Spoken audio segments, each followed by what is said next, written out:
What's up, gang? Welcome to the Greatness Machine. I'm your host, Darius Mershazde. I'm so pumped to have you here with me. Now, listen, the Greatness Machine, we're about two things. Number one, people who are living their passions. And number two, those who are creating greatness in the world and doing both of these things despite the odds against them. Each episode, we're going to feature interviews with game changers, business leaders, telling us their origin stories, what made them tick, what got them to where they are now. Why? So it can help you step into your greatness within your life, your business, and your career. Occasionally, you might hear a few solo episodes from myself, moi, as I say, as I leverage my 20 years of entrepreneurship as a CEO and founder to help you grow and level up in your journey to scale your life and your business. So, come be a fly on the wall, enjoy the conversation, and I'm stoked to have you here with me. Guys, welcome to today's episode of The Greatness Machine. I'm your host, Darius Mershazde, and boy, do we have a special guest. Clay Martin is in the house, brother. What's up? Part 2. Hey, glad to be here, man. How's things? Oh, man. I'm so pumped. It's like almost Christmas. I know by the time this airs, it'll be way past Christmas, but it's almost Christmas right now. 'Tis the season, dude. Hell yeah. You ready to chop it up? Do I a little am. bit of let's do it. Can I do a little housekeeping just because we're doing a part 2 episode, which is always a little like funky for people that heard the first episode. For listeners who are new to the show, Greatness Machine, we're about two things: people living their passions, those creating greatness in the world. My man Clay is neither short of passion nor greatness. So we did a part 1, and it was funny. It was like part 4, really, because we've tried to do like 5 shows. Like Clay lives in. You live in rural Oklahoma, is that correct? Yeah, out in. I believe the technical term is a BFE, is what they call this. Yeah. I was gonna say the boondocks. So his fiber is like it's like dial up sometimes when we get on the show, and he's like, oh shit, it's gonna crash. So this is technically our 5th show, but it will be our 2nd show that airs. And so we did a show, and it was funny. We got to the first part of the first show, or the second time we got on, and I was like, man, this is gonna be like a 3-hour show because we there's so much cool shit to talk about with you. But do you mind? I'm gonna give a little bit of first of all. If you want to hear our origin story of how I met Clay, you got to listen to the first part because it's a funny, long story, and I went into it, and I'm not going to spend 10 minutes telling it again if I could even do it in 10 minutes. So you got to listen to the first episode, which is really good. But Clay is you're like a former. Would you consider yourself a former soldier, or is it like you're once a soldier, always a soldier? How do you think about that? I feel like I'm pretty retired now. Like, okay, I don't think they like me anymore. So yeah, well, former's good. Former's good. That sounds very formal. That's good. Yeah, okay. So it's very, very, but we're buttoned up on this show. So Clay is a former United States Marine Corps infantryman in Special Forces. He did recon and also Army Special Forces as a Green Beret. And we talked a lot about that in the last episode. So just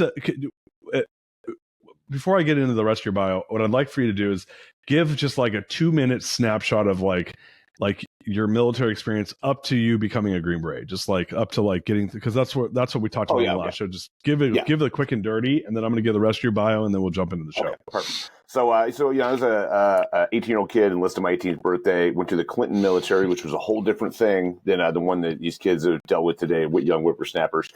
And I started in the infantry, and then I became a reconnaissance Marine, which the closest like equivalency there is that was like the very much as almost like the SEAL organization of the Marine Corps. So we did all the water shit and carried boats around like dumbasses and rolled around the sand.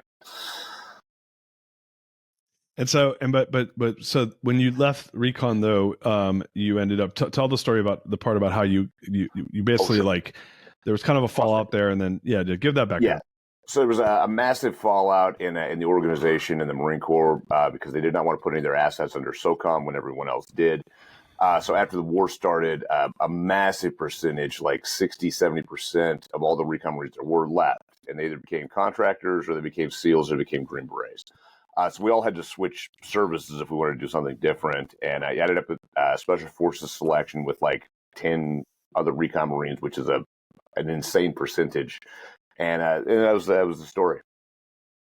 And so what does SOCOM stand for? When you say it, like it rolls off your tongue, but the average human's sure. Like, I don't know what that means.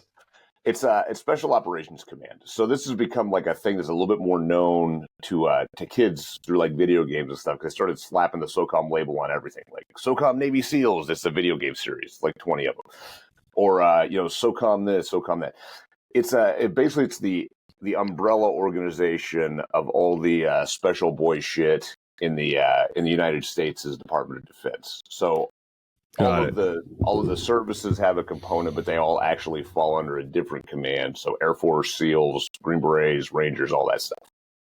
So would it be kind of like what's it called when the companies like business industries will have like a union? It's like a union for like special forces without like they're not. Yeah. It's essentially like an organization of all the special. It's where they kind of come together and figure out policy and procedure and politics and all that good stuff within the military. That makes a lot of sense. Yeah, that's a really good way of looking at it. You're still part of your parent company, but you're also kind of part of this other company, and it makes for weird lines of who's the fuck is in charge. Yes, exactly like that. Yeah, because I mean, dude, we're talking about an $800 billion machine in of the right. It is. I mean, like, right. Listen, if dude, the budget for the military in the United States, I think is $800 billion, which is almost $1 trillion budget, right? So when you start thinking about shit with $1 trillion budget, I don't think there is anything else with that kind of a budget. I actually don't think there is. No, say it out loud. Nothing. Also, there's in no way required to make money. It's $1 trillion expendable budget every year. Like, I just burn this, do something with this shit. Yeah, literally. Yeah, think about that. Like, I have I have an $800 billion business that doesn't have to make any money at all. So, but we got to like just do a bunch of work. The profit and loss every year is just all zeros. It's all zeros. It's all negatives. It's a big fat negative 800 billion. So it's funny there, right? Like, it's kind of insane when you think about that, which is one of the reasons why I think like special forces is so interesting, because you're really viewed as an investment, right? You're an asset, yes. Right? That's a good way of looking at it. Do you even know the budget for special forces? Like, what do they invest in? Like, per year, what were they investing in you becoming a great at what you did? If you had to guess. It's funny because actually, like later on in my career, as I got like higher ranked and stuff, I started having to like know these things. I don't remember now because it's been too many years, but we get like an annual meeting every year too, where if you're of certain ranks or whatever, they break it down. Like, here's the budget for a Ranger battalion. Here's the money for this special force group. Here's the money for this other bullshit. And you also end up spending large amounts of money, like forecasting. Like, okay, we need all this shit for the next year. And Clay, I don't know, here's $500,000. Why don't you get us like armor and handguns or some nonsense like that? So it does get pretty weird at the end. I don't remember exactly what the budgets kind of were, but I think the other question you're kind of asking there is, what does it cost to build one? Like a dude, an operator. Yeah. What do they invest for? But let's use you as an example. If you had to guess, sure. What the cost of getting you to the point where you were like out of training, ready to go and like do work and recon, like what was the cost for that? And then we'll do it for the Green Berets. Okay, recon was pretty cheap because we were the cheap service back then, and also our training period wasn't that long. It was only like our school was like 3 or 4 months long, so it wasn't as long, not even close. So that one probably didn't cost that much. You're looking at, paying a dude, and we were younger guys over there too. So, let's say $4,000 a month times, 20 guys or whatever. You got like 10 instructors that take care of them. So that's another, 20, 30 grand. It's not a lot. We didn't spend a lot over there on like, helicopter fuel and shit like that. When I flipped that over to the SF side though, oh my God, holy shit. To be like a basic Green Beret, which is, year and 2 months, year and a half of training, depending on what you did. There was quite a bit of output there. I would guess probably close to $500,000. So $500,000 in investment. Like once you factor in like using equipment and training you to use the equipment and all that artillery. Yeah. Like, because I got to assume like when you're just out there, like shooting rockets and stuff, like each one of those like a lot, because a lot of training where you're like just like where you're just blowing shit up, right? Well, we haven't even gotten into the crazy shit yet as far as dollars go. This is like the basically trained guy. This is like where we're still like we're mostly selecting based on like your body and how tough you are and mental stuff, and a lot of this is done. So that's just $500,000, just being like, hey, let's just get this guy through the process. Exactly. Yes. And probably more if you're a medic, because they go to a longer school, as well as there's some insane medical expenditures over there as far as like stuff they do. The medical course as a whole, year in addition to what every other Green Beret goes through, or close to. It's like an extra 9 months, but those guys are really expensive. I would bet they're close to $1 million. Now that's kind of insane when you think about that, right? It's crazy. When you apply business logic here, you're like, because it's not, and by the way, it's not ran like with any budget in mind, right? It's the budget's like, again, going back to our early part of our conversation, it's like, yes, we're not doing this for P&L, so it's not probably the most efficient use of capital either. So no, not even close. So it's just kind of done as well as it can be done given kind of the world we live in. So when you think about that compared to a business, right? Like you start thinking of how much money do we invest in training our people, and we expect like really good output from them. And it's funny as I talk to folks who are in special forces or even military for that matter, and I'm like, the stakes are so high, right? When I'm training a special forces person, because it's like, hey, are we gonna? Are us? I think there was like 20 SEALs that went and took out Osama bin Laden, right? Yeah. Let's just use that. I think that's a perfect case study for what I'm about to say. So let's say there's 20 SEAls that they got to deploy. They need like stealth Black Hawk helicopters that are literally stealth, so they can't be detected. They need to fly in. These guys like, and dude, there's a 50% chance that none of them come back. But there's a 50% chance that they take the target out, right? And if you take out the target, you're taking out the number one terrorist in the United States. So like the value of that is without question billions of dollars just in like reduction in risk to us potentially. You can argue that, right? Yeah. Right. So it would be like having a business where there's a 50% chance of failure and but the upside's billions of dollars of like not free money, but like return on investment, right? Yeah. Like tens of billions, maybe even. And so how much would you train a person to create a good outcome? And so then like taking that ideology and then applying it. So I always say like in business, when we think of the military, it's like the repercussions of failure in the military are so high, right? Because let's say they totally screw the pooch and it causes World War III. What's the cost of that, right? Right. Everything. The cost is everything. Total. Right. So just like when you apply that logic to a business, say like, well, how should businesses think about training if the military thinks of training a certain way? Do you have a position on that? Just like that corollary between business and military training and investing in people versus not? Have you ever thought about it like that? Kind of. Mostly, and I've seen other people try to kind of like shoehorn like military style leadership into business stuff. I actually think in a lot of ways it doesn't fit, only because again we talked about the budget is so high, what you actually need to make is so low, as well as the outcomes can be so weirdly like esoteric in dollar terms. And maybe it's because I don't understand the business side enough, but to me it's kind of a weird place to look actually. Whatever Sun Tzu says. I actually think you're totally right that it is a bit esoteric, right? Because I'll use an example. In a business, I wouldn't go and like take like I'm going to use like Ukraine for example. I know it's a polarizing subject, but it's like from a business standpoint, is it really worth it to invest tens, if not hundreds of billions of dollars to support Ukraine? What's my ROI on that? It's like, well, ROI is like just showing Putin he can't push us around.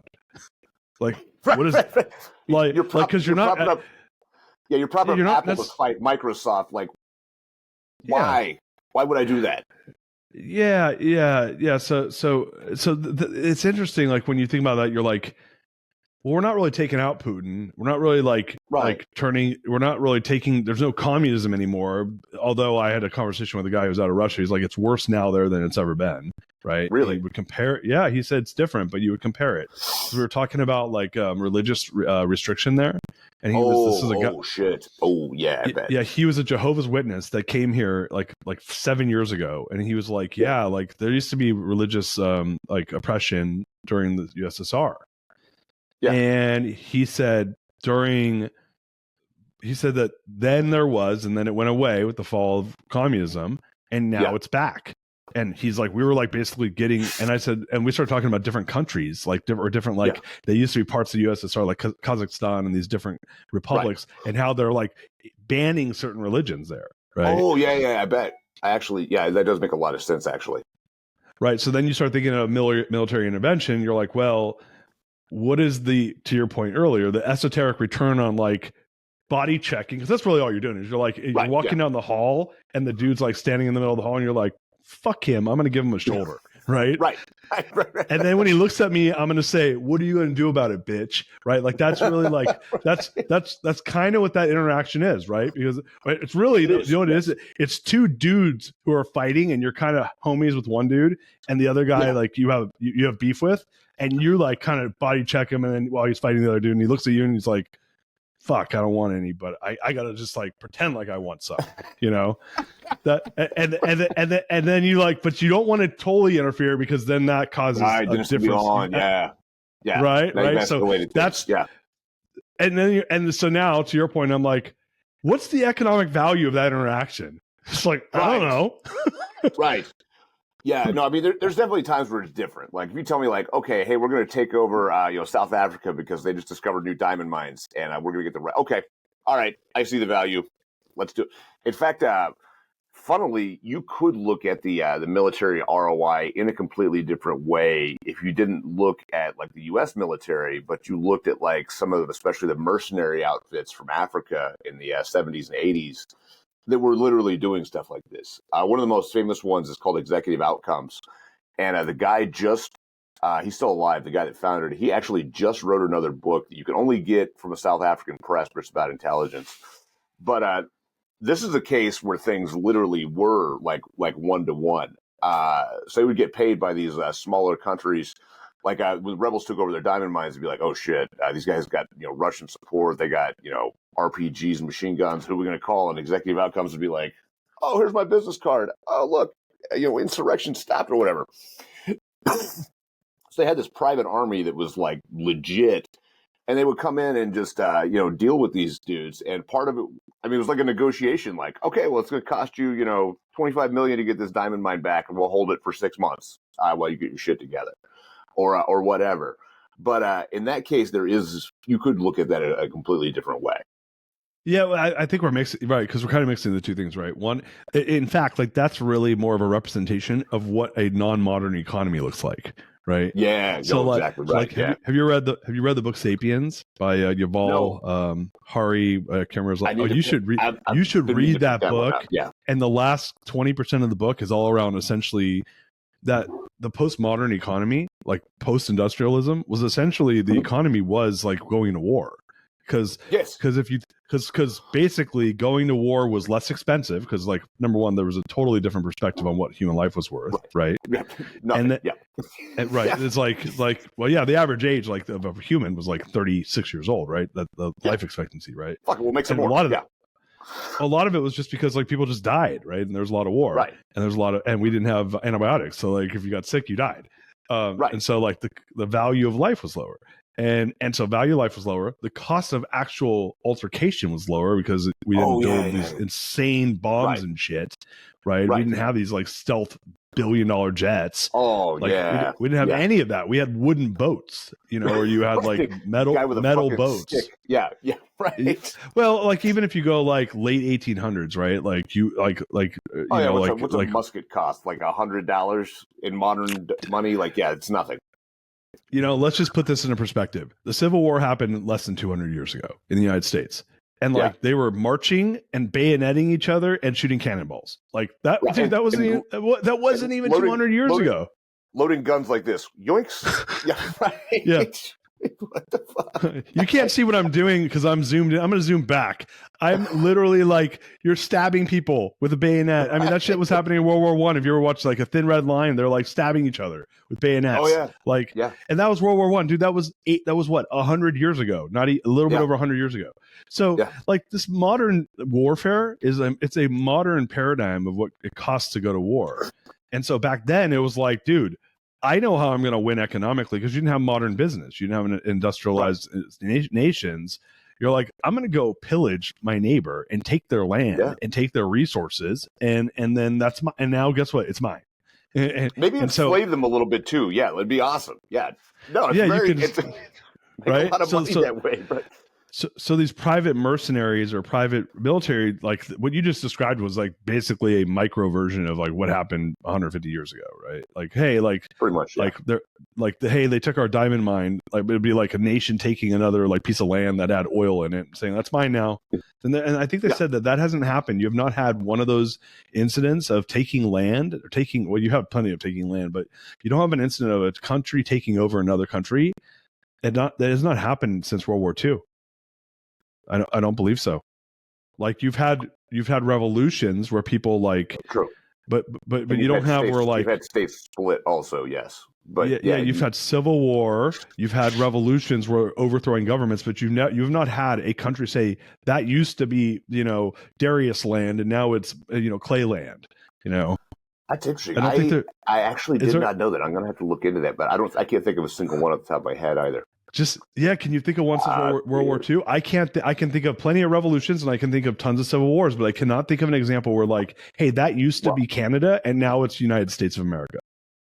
Iraq and Kuwait, but that lasted about 10 minutes, and that's the only one that comes to mind. But they weren't successful. They had to give it back. Right? No, fuck no. They were not even close to successful. No, I'm saying a successful takeover of a country has not happened. Ukraine. This Ukraine thing is probably Crimea could be argued a little bit, maybe. Yeah, that maybe. Yeah. Sorry, that was weird, I totally went off on a tangent. So no, all good. So going back, like when you start thinking of. I'm gonna go way back. So the one of the reasons I asked you to be on the show is you wrote this book, Concrete Jungle, that I've heard. I haven't actually read it yet, but I've heard great things about it. I want to go there, but before I go there, like, how long were you Special Forces in the Green Berets? Like right at 10 years. And so during those 10 years, like, what was are you allowed to describe your job, like what your job was? Yeah. Oh yeah, absolutely, yeah. What was your job? So I started as an 18 Echo, which is a communications guy, which means I ran the radios. I went the first time to what we call a spooky team. So we can't talk too much about that, but basically that means what does that mean without saying what it is? A spooky team does weird stuff that's maybe not what most people would think of as a special force guy doing. It meant that I had a beard and I had to tan every day. And I spoke the language, and we did kind of weird shit in like Toyota Corollas, in like downtown Baghdad and stuff. Did you have to like put paint on your skin, like to like were you wearing brown face? No, actually tan pretty good. Tan. All the guys were on the team. We all tan pretty good. We all dyed all of our hair black every week, so we could pass. Oh, yeah, you dyed your hair black and tanned? Oh yeah, hell yeah, beard too. Yeah. Wait. So you were doing like a version of brown face? Yes. Oh yeah, very much. Yeah. But it's Arab face, so it's okay. It's okay. That makes it totally fine. No, yeah. I know. I didn't say black face. I said brown face. Tan face. Let's go tan face. I think if I did it to South American culture, I'd be in trouble, but it's Arab, so it's fine. Arab face is okay. So you were doing Arab face, which anyone listening to this will be like, you completely could cultural appropriate that. No one's going to care. And so there's definitely some cultures you cannot do face on, but Arab face is totally, there is no one out there that's going to be like, well, there were maybe Arabs would be offended, but like, no, like most of the people that get offended will not get offended by that. So, so you guys were busting Arab face and like, and so doing weird stuff in Corollas. Can you even give one tidbit of what that means? Like, or is it really? Not. I guess. Yeah, probably that one. That was really doing weird shit Corollas. We'll kind of have to leave that one there. That was but that does happen. That is a job. Hey, listen. When I grow up, I want to do weird shit in Corollas and Arab face. Actually, dude, I'm half. I'm half Persian, so like, I don't have to do anything except just like show up. Like, yeah, shit. I was gonna say we go to Dubai right now for the right price. Do any weird shit in a Corolla you want? Yeah. I'm like, that sounds like a really fun weekend. Like Clay's like, basically, Darius, I was you. I showed up as you, except I spoke Arabic. My Persian sucks, but I spoke Arabic. So yeah. Fuck it. So spooky. Dude, I love the terms. Like, so you did spooky. You did spooky. How long did you do spooky for? Just about a year. I didn't do that one very long. I was good at it, but I didn't love it. It was not my what's my the favorite intention thing of what's the intention of spooky? You to can't even say that, can you? Yeah, no. So that's just kind of a thing that we do that I probably should have brought up, but I did. It's all good though. All right. I'll leave it be. Sorry, man. You got me so intrigued. It's all good. It's all good. Off air. I'm gonna beg you to tell me the story. All right. No sweat. So from there, I went to a dedicated counterterrorism unit. So that was I can say this now. I couldn't say it then. They call those CIFs, stands for Commanders in Extremis Force. And basically that's a special boy group of, it's an entire company of special forces guys that do counterterrorism all the time. And we have a lot more money, or had a lot, they've dissolved them now. And we had a lot more money. We had a different selection process, and we had basically gates that you had to pass. And that was awesome. That was my jam. Because then now you're in the special boy unit. Basically other people just feed you intelligence packets and you go hit shit with a hammer all day, every day. Wait, what does that mean by hit shit with the hammer? Like you lost me. Oh, in this context, that would mean at like the height of the war, like it would just wake up from a nap, like, okay, it's 4 p.m. And somebody else had done all the hard work, all the intelligence gathering. They'd bring us a target packet on like a silver platter, be like, okay, we want you to go get this guy, this guy, this guy, this guy, and this guy. And this guy, if he shows up, if his cell phone pops, and this guy, if you fucking see him, go. And so it was awesome. That was it. It was just the Ranger smash like all day, every day. Just the glory boy shit. Wait, so just so we're clear here. Basically, you guys were like going and when we say capturing, like you go and like basically like put a bag over someone's head, tie them up, and take them in. Is that what we're talking about? We can kill them. Yeah. Oh yeah, absolutely. Yeah, here's a picture of the front door. Go slap a breaching charge at that. Find it where it's at. Slap a breaching charge at some bitch. And these are all basically like insurgents or terrorists or people that are basically doing bad things. By that point, if we're going after them, they're a bad dude. They're not nice boys. And what does that mean? What does that mean to be a bad dude? Like just so again, for you, this is like the way you're describing this is funny. It's like the way someone else would describe like showing up to work and turning in a report, right? Like, hey, I gotta do my GPS report, and then I gotta go and do my checklist on site. And I get it because we talked a little bit about this in the previous episode, or one of the previous episodes, where I talked about like how many kills do you have? But by the way, have we talked about how many kills you had? No, we haven't. It's kind of like asking a girl how many dudes she hooked up with. But yeah, I'm more than a couple. I don't. No. We didn't. I'm not going to wear a white dress to the wedding. That's your question. Okay. You know what it was? I didn't ask you how many kills you had. I asked you how many firefights you've been in. I think in my brain I was like, and you said over 100, right? Probably about 100 if I was guessing. Yeah, probably. And I was 100. Like, and I couldn't believe it. I was like, over 100, and you're like, Darius, some guys have had like 800 firefights. Oh yeah, easily. I mean, like, is that the most you've known? Is there anybody that's ever thrown a number and you were like, what? No, you've been in 1,200 firefights? Most people don't even keep track. That's why it's a hard thing for me to answer to. Like, I'm guessing at that point, because after like the first 10 or 15, like it really doesn't matter anymore. You're like a really awesome one. Yeah, like you're like, holy shit! Then we got in a 3-day one. Like, oh, okay, that's a story. I would bet most guys, and myself included, like don't actually have a real number. And I speculate there's guys that have like 700-800 because there are guys that also did like 17 tours in this war. So that's got to match up. So probably So you're I mean, it's fucking you're like, crazy, look, you're just doing napkin math. You're like, okay, I know about how many we got into roughly, and I know how much more time they spent doing it than I did it. So it's probably X. You're just doing some arithmetic. Exactly. Yeah. So you can't ask like how many. Well, you probably don't even know how many kills because it's like, especially in a firefight, like you might shoot somebody and not even know that they took a hit. Yeah. Right. Things happen so fast that it's really hard to like keep track. And plus, like I said, when you do this like every night, it's kind of a dismissive attitude, but it does kind of get like, it gets to be like old hat. This is exactly the thing that I'm telling you about right now. so the sliding scale of terrorism is like a purse snatcher or a chicken fucker, as we used to call them on this end, and like Osama bin Laden, and everywhere he falls in between somewhere, right? So there's guys that like you really want to go get, and they're not purse snatchers. All right, those guys, yeah, we'll deal with them a different day. There's guys that you do really want to get, like bin Laden. You have to really work for that shit. And everybody in between kind of fits in this scale. So when I say they were bad dudes, they were definitely like, if we were going after them, they were over here on like the bad guy end. Somebody had taken an interest in whatever they were doing and really wanted them taken off the board, and was therefore also going to use an asset that was like pretty much guaranteed to take them off the board. They weren't handing that one to some kids or some new guys in country or some shit like that. Got it. So these are important targets, essentially. They were important targets for the most part. Yes.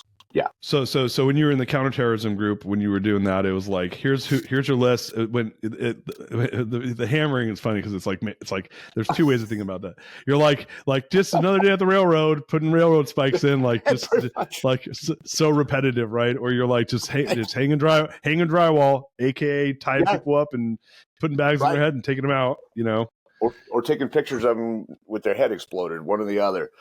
Oh my God, it really would get that's crazy. Some nights, like at the height of the war, this is something that's even hard for guys that are in now to contemplate if they aren't that old. Like at the height of the war, like 2006, 2007, when shit was like really crazy, it was not unheard of to service, like, and I say service, that means go breach somebody's house and kill them or capture them or whatever, like 4 or 5 times a night. Whoa. Yeah. Oh, yeah. Yeah, whenever they brought out the target packet, they're like, I want you to go in this order. Like, go get this motherfucker and then drive over here and get this motherfucker. And then, so, I mean, it was psycho for some time there. I mean, absolutely. To a point of like, it's almost hard to believe that that's what we did. So let me ask you a question, and then I want to hear the rest of the job. But did you? I mean, obviously, a ton of people came back with PTSD from. Do you think that did you suffer from anything like that? No, and I don't think most of the people in my line of work did. Do you think they're like testing for it along the way? Like you can't even make it in unless you have like kind of a disconnect around like the work. There's a huge piece of special forces selection that's psychological. That's absolutely psychological. And I don't really understand that fully myself because I never worked on that side of it, but I know it's there. So you basically end up with people that are more, in a lot of ways, stress resistant than normal, than a normal baseline. And it also seems like the further up into these like weird special forces things that you go, the more people there are with an even higher stress tolerance for this certain kind of stuff. So there's nothing on like guys that have had PTSD. I did know some guys from my units that came back and they had some pretty bad ones. I was fortunate that I don't feel like I ever really suffered from PTSD, but it does happen. But it seems like it's less rare and in a lot of ways less severe at those levels. So do you think it's just the way people are wired, essentially, that they're like they can go just do crazy shit and it's just like it's another day at the office?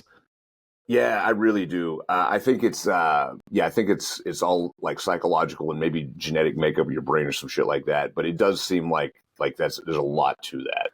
Did you so look, I mean, and obviously like war is a big part of like human nature, right? Like Spartan, the warrior spirit. Like, so I'm going to say something and I want you to tell me if you think I'm off by what I'm about to say. So I'm a person that was an athlete growing up, and I kind of liked fucking people up. Right, like body checking people. Like I didn't mind. I get hit. I like, I was a wrestler, right? So like wrestling is fighting, right? Yeah, it's fighting without punching in the face. Although there are moves where you punch people in the face. And so and like whenever I would take hits, I would be like get real like that was like it's on, right? The fight not flight always kicked in for me. And so I always had this like feeling. I was like, dude, I'm pretty sure I could have. I mean, I don't think I'm built for special forces or military because I'm big, I'm heavy. But I was like, I kind of feel like I could do some shit and it wouldn't bother me. And so is that something you kind of knew about? And I don't know because I've never done it, right? But and I've only had one situation in my life where I felt like I might die. And I was like in high school and some dude busted out a wrench and started swinging it at my friend. And I was like, Yeah, there was like a fight, after school fight, and like this like gangbanger busted out a wrench and started like swinging at us. And I was like, dude, that could kill one of us, right? And I remember, I by the way, my flight response kicked in there. I sprinted away, right? I was like, dude, that's like a death moment, right? Like, and so, yeah, like, but I always was like, I actually think I might be wired where that wouldn't bug me. I know again, I've never tested it, but did you kind of know that about yourself, where you're like, that's like, I could probably shoot someone and wouldn't, like, if it was a bad guy, I'd be okay. Yeah. I actually, I don't know that I knew that about myself, but I can see the path that you're going down, and it's a very interesting one, because this is a question that I have myself, and a question that I'm trying to answer for one of my other projects, for my my Defiance training group, which is my group that I teach them how to shoot like at home with a fucking airsoft pistol, so that they are competent with like self-defense. So one of the lines of logic that I've had to go down over the last year, and I really have not done a great job of addressing in the program yet either, but I intend to, is, okay, it seems like there's an assload of guys that are naturally athletic that end up in special forces. Well, no shit, we have physical tests, but it's a lot of it's a lot of wrestlers. It's a lot. Usually, if I was going to pick the top three things that a guy's he's gonna pass, and if I know something about him in the past, it's going to be wrestlers, MMA fighters, and football players, with triathletes a distant fourth. So there's absolutely something to like the contact sport mentality and the being, the fighting shit actually from the MMA guys. Like they fight with their hands all the fucking time. Now, yeah, it's like that's the sport, is beating the crap out of somebody. Right. Now it's not a guarantee of success, because I have seen, very rarely, but I have seen also those people get basically too far into gladiator world and not far enough into like life and death world, because our gladiators don't die anymore. But it's rare. So there is definitely something to be said for that, like aggression and combat sports mentality. The one that is weird, though, is there is still a percentage, and it's not a huge percentage, but it'd probably be 20-30% of special forces, especially, that is total fucking nerds that like never did any shit like that in school. And they end up being like vicious bastards. You're like, what the fuck? And I can see that. Yeah. And actually, talking like my own path to get there, I was actually a lot more on that side than I was anything else. I used to be a little tiny fucker. I weighed like 100 pounds when I started high school. I was a cross-country runner and a distance guy in track, but we didn't even have wrestling. I was never even close to big enough to play football. And, I did like a year of jujitsu and kickboxing when I was in college, when I was getting ready to go to the military. But it was definitely not like part of my life prior to that. So, no, it's an interesting question. So, yeah, honestly, this is one that I'm trying to figure out myself. And it's also part of the reason I'm trying to solve it and say, can you give this like same level of aggression and mentality to guys that are not that guy, is those are a lot of my guys right now. I'm getting a lot of people that didn't live that life in early life, and now they're in their 30s or 40s, and they need to learn how to defend themselves effectively and really. And part of that is going to be that psychological transfer. Yeah, what I found was, so what I found, like, as I got higher up in like that world, because you watch like I think wrestling is, and MMA is essentially, in my opinion, wrestling. It's because it's a professional version of it, right? It's like not all people are, but a lot of them have strong wrestling backgrounds. Oh fuck yes, yeah. And so, having done it at a fairly elite level, I noticed you watch people get weaned out of it. Right, because you're watching people quit, especially in high school and college. You watch people. I actually quit in college, and it wasn't because I didn't like. I actually got way better at wrestling in college, but I had to make money. And you can't play D1 sport and go work. That doesn't work. No, so those two things don't. They don't go hand in hand. Rugby is actually an interesting sport, but again, it's team sport and it's not a combat sport. It just hurts. Right. Like you just it just, there's a lot of pain involved and a lot of cardio involved. Right. And I played rugby too. But wrestling is a sport where it's like like, dude, you win by beating the shit out of someone else. Like that's a win. And a loss is you get the shit beat out of you. And when it's close, and sometimes it's like close, but someone wins, or close and someone loses, right? But like, there's a lot of like, so it's not a very fun sport unless you're just dominating the hell out of somebody, right? And even then, it's not fun for that long because it's quick. You just win quickly. So anyway, I just saw that. I remember thinking this. I would see people break. I would watch people break on our team. I was team captain of my high school team, and I would watch people break and quit. And I just remember thinking, I'm like, oh, that person just is like mentally not as strong. Like, I couldn't, like, that was my 16-year-old brain's version of it. Right. And so I told you this last time I talked, that I went to this wrestling camp that was based off Army Ranger School. Right. Yes. So same thing there. They pushed you. Charge. Yeah. Total psychopath. Well, yeah, he was an Olympian and shit. And so you watch people at that level, and it's just like, and I'm assuming like special forces, that they're all at that level. Like, in order to even make it, you have to be like the top 0.1% or whatever to even like. Is that the number? Maybe it's 0.01%. Yeah, you got to be good at it. Yes, for sure. And so yeah, I always was curious around this idea, because when you watch movies and stuff, and I don't know, I'm sure it's dramatized, you see a lot of like, dude, did you see some shit that's like, even right now, like I don't know how much, and one of the reasons I should be on the show is to talk about this conflict that's going on right now in the Middle East, and Israel and Palestine. Like, you watch a lot of images of the shit that's going on in Palestine, and you're like, what? Like little kids and like, and, oh, dude, it's fucking crazy right now. Yeah, this shit. So when you psycho. Yeah. And I don't want to get political because I have my thoughts about this, but when you see something like that, how does that even like relate to like the world you were in? Let me ponder your question there for a minute. You talk about just like the general mayhem and death, and look, man, we saw like when you see the images when you see the images coming out of, call it, Gaza right now, and and just to try to like correlate that to the experience of like 2006, 2007 wartime in the Middle East. How does that overlay for you? It just kind of, you look at it just kind of par for the course. You probably also look at it in a way that like, retired NFL guy sitting in his house watching the game watches football differently than a normal dude does. Very much the same thing for like me. Like, everything that's coming out of Gaza for the most part is old hat. Like, we saw some terrible shit in the GWAD, saw it up close, and maybe it wasn't done with hand tools, but bombs do the same thing, body parts, shit like that.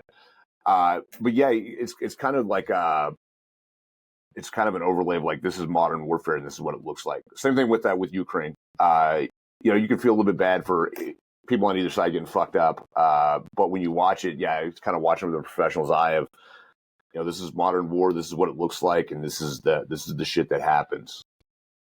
And so, do you think that it going back to my question earlier around like the type of person that's wired to be able to deal with this, like, obviously, like, I don't think anyone's wired to sit to watch another human explode or their head get cut off and be like, oh, that's like, no, like, hey, will you pass the salt, right? Like, nobody. Right. I don't think anyone's wired for that, right? Or at least most people, but maybe serial killers. Most people aren't. But you become something you become very desensitized to, and that's where I was going with that. I'll actually extrapolate this a step further. It's pretty easy for a soldier, if you survive that long mentally, and you've seen all kinds of fucking terrible shit happen, just become like completely kind of like emotionally disconnected. Like, okay, this is the shit that happens. The people that I think take it a step further is like homicide cops, because those guys deal with fucking terrible shit.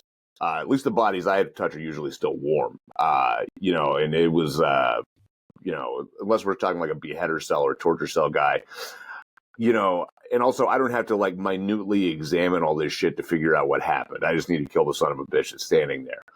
Homicide cops, man, I don't know how those fucking dudes sleep at night, because I mean, look at the detail that they have to dig into these cases and this crazy nut bar shit. I don't think everybody's wired for that.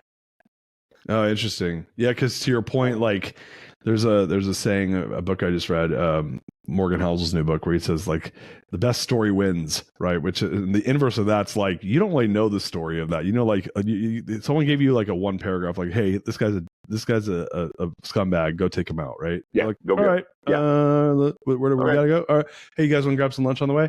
You know, like right, so, right. Whereas this guy comes into like it's like, you know, Seven with Brad Pitt. You come in, and there's like blood on the wall and shit. And you're like, what the fuck happened here? And you got to figure it out, right? You got to deconstruct the whole thing to figure out exactly what happened and why it happened and why did this person get murdered. Wow, yeah, still a lot of story there, right? A lot of story there. Man. Yeah, I personally think that's way worse. Those guys are made out of something like that. I'd not be able to fucking deal with that shit.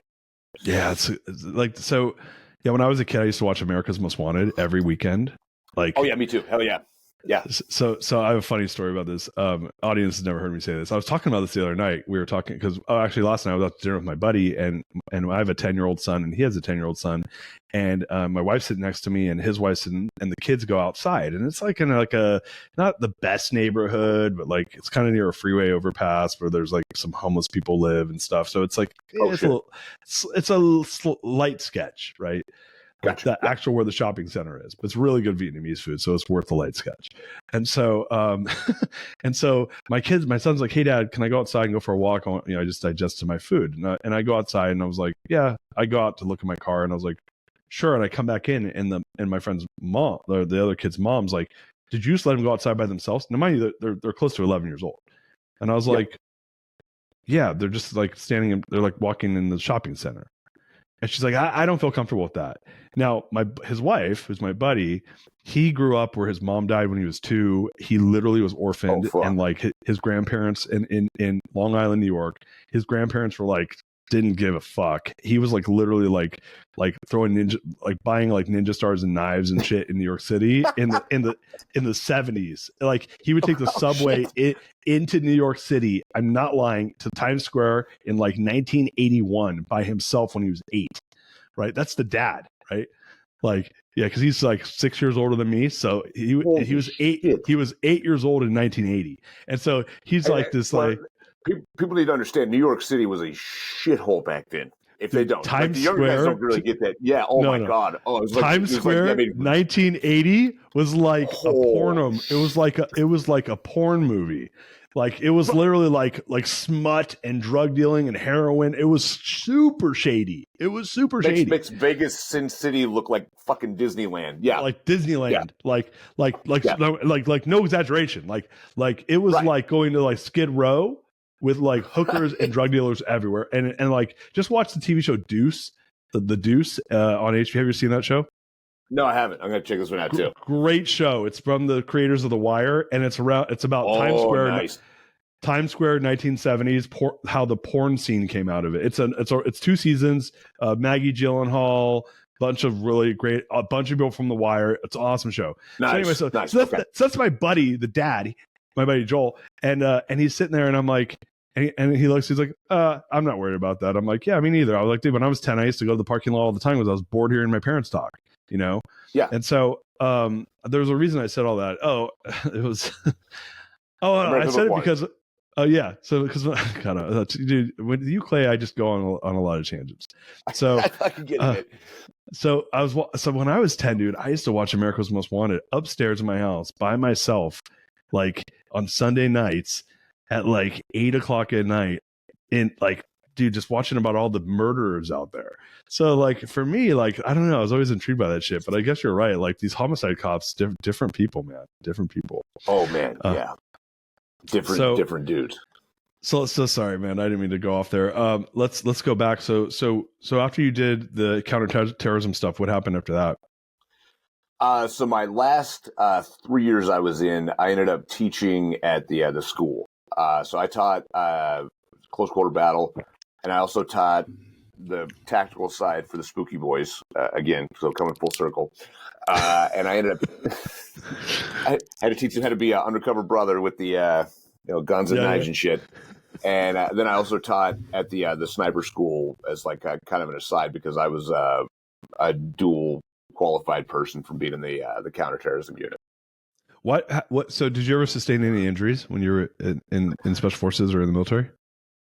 Yeah, holy shit. I actually ended up getting medically retired from my injuries, but I broke my 2 vertebrae when I was in the Marine Corps, and kind of very like miraculously healed up enough from that to still go to special forces after that. Destroyed this shoulder in 2007. So I had to repair that. Slipped like 5 discs in my neck the year before that in an RPG attack. So yeah, ended up, I never got shot. I got some like shrapnel in the back of my head from a hand grenade, shit like that. I never got shot. I never took like a really bad like wound injury, but most of my damage ended up being, like overpressure or, joint damage or the discs. Just from like falling around and like just from like combat. Well, you think about, the armor, our armor and, loadout probably weighs 100 pounds if I was guessing with all the shit on it. And, it's got to be close to that. It's at least, let's say it's at least 60, 70. Wait, and how much did you weigh when you were, how much did you, so let's say it's 60, 70 pounds. Yeah. How much did you yourself weigh? About 220. So you're 280 walking around with all that shit?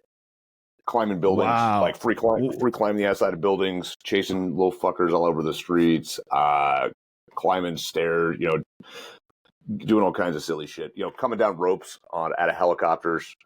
So it does take. What kind of shape? What kind of shape were you in? Was it like when you think? I mean, yeah. Like, could you sprint? Could you sprint a mile like with all that shit on and like not even break a sweat? I could run pretty fucking far with it because we did it, all day, every day. And there were tests, also like athletic tests with like all that shit on that you had to be able to do and pass, to include being able to climb over shit. Like, even just the weight is one thing, but now you've got this much in front of your body that's like all extra horse shit. You've still got to be able to climb over shit and like basically do parkour with all that shit on. So yeah, I mean, absolutely fucking beasts. So what year did you get medically discharged? 2013. All right, so 10 years. You've been out 10 years now. Yeah, been out 10 years. So, 10 years. Is that correct? You've been out. Yeah, or were you out that's before correct. that? Yep, 10 years. 10 years. And so when you're medically discharged, you get like pension and stuff like that. Is that part of the deal? Yeah. So I was fortunate. Fortunate's a hell way of looking at it, but I was of such an injured status that they medically retired me. So I got like a full retirement, just like if I'd done 20 years. They said that I was so fucked up that I had to leave 5 years early. So what does that mean? Does that mean you get full pay or something like that going forward?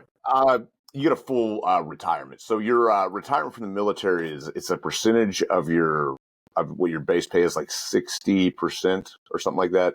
I forget what the exact number is, but yeah, I mean, it's really not a bad deal. Yeah. And probably it's based off of what, not your average pay, it's what your ending pay is, right? So like by the end, you've been there for pay, yeah.